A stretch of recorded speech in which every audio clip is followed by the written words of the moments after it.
Hey Mad Minders, thanks for checking out Mad Minds TV. This week was right up my alley. It was on leadership. 9 scholarly papers reviewed, and I gravitated toward the paper that focused on burnout. The paper is called Impact of Empowering Leadership on Employee Burnout, Moderating Role of Emotional Intelligence. It was written by Jan Alam and Muhammad Zaheer. It was published in 2021, and the reference is below.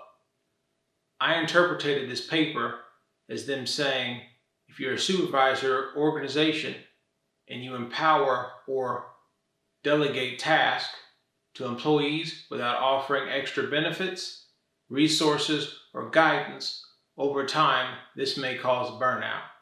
But on the opposite end, if it's an emotionally intelligent organization or supervisors, then you can offer social support or potentially spread things out to mitigate some of that feeling of burnout.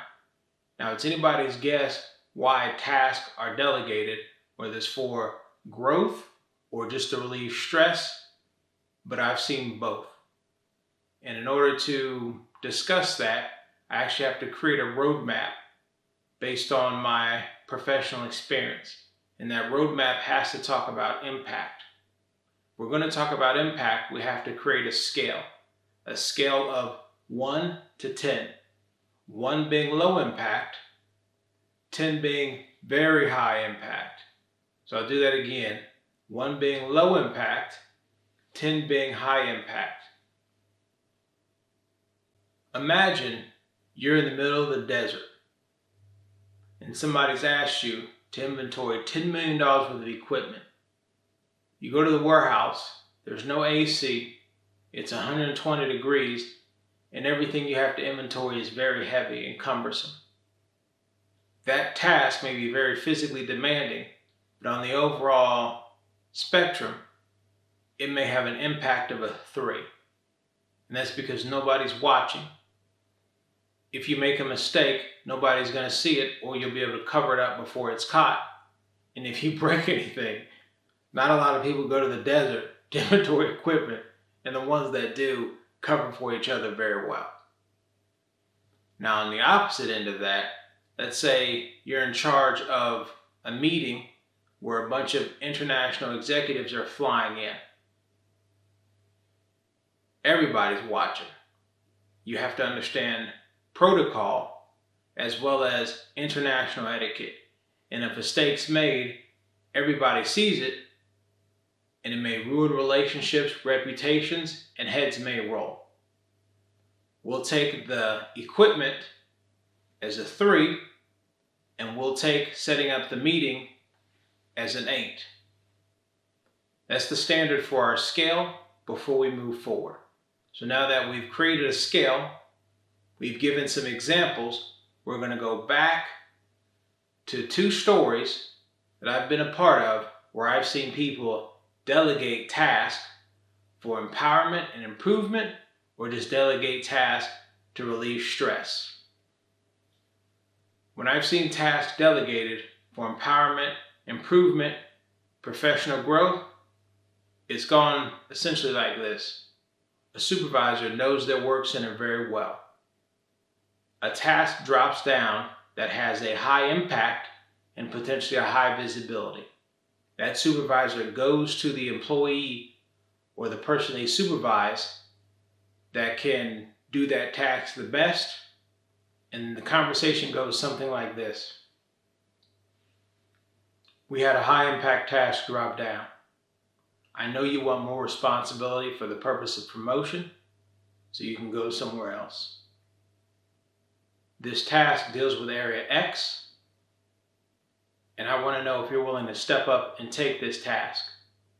If you want to take this task, I'm here to offer as much support as I can, and if I'm not able to answer those questions or offer support, I'll make sure to point you in the right direction. People have had these conversations with me. I've had these conversations with other people, and I've sat in rooms when supervisors have had these conversations with the people that they supervise. Now, I'm very aware there are dozens of ways to empower and to encourage professional and personal growth other than the story that I provided. However, That's what I've experienced, and based on that, that's what I'm providing. But whatever you've experienced, please leave in the comments below, because that would truly help the professional and personal growth, as well as the absorption of knowledge from the private or public sector. Now we're going to move to the story where I've seen supervisors or leaders delegate tasks to reduce stress, and every time I've seen it, it's been based on impact. Imagine you have a supervisor who takes a task that's a 3, and all of a sudden a high impact 10 task comes down, and the leader of the organization goes to that supervisor and says, "You will take this task. I want you to promote. I want you to go run your own organization." Now that supervisor has to take that task, delegate it to somebody. And when I've seen this happen, most of the time it's a, "Hey, gotta go, here you go, good luck, bye." And if they're lucky, they may get an email with an email chain that they can actually go back to and look at.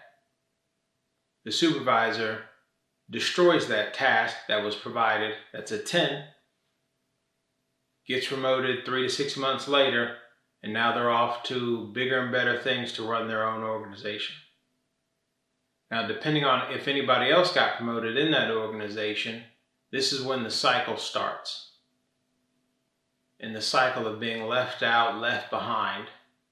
And this is when burnout can happen, which can create cynicism, detachment, and a high rate of turnover, as well as a lot of other social cohesion and psychological issues.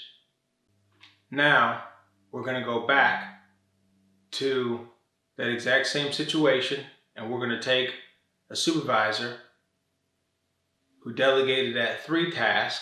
We're going to sprinkle in some emotional and social intelligence, and the supervisor is going to delegate that 3 task and tell the person they're delegating that task to, "I'm here and I'll help you as much as possible.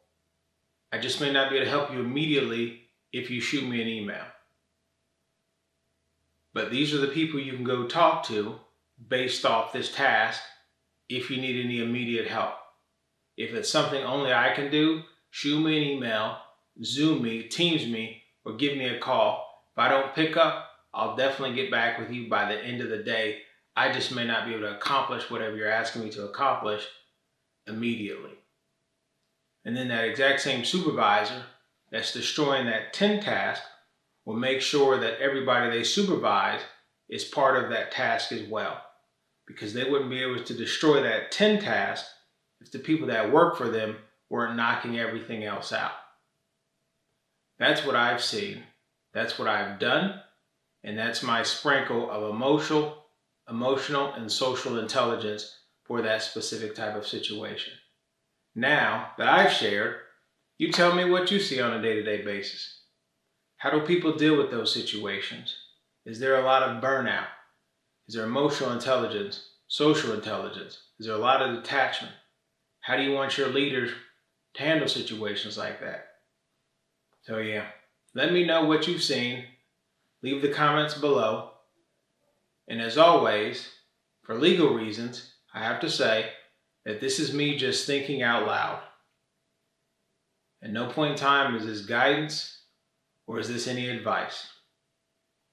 Whatever you do, don't forget to like, subscribe, stay mad, be well.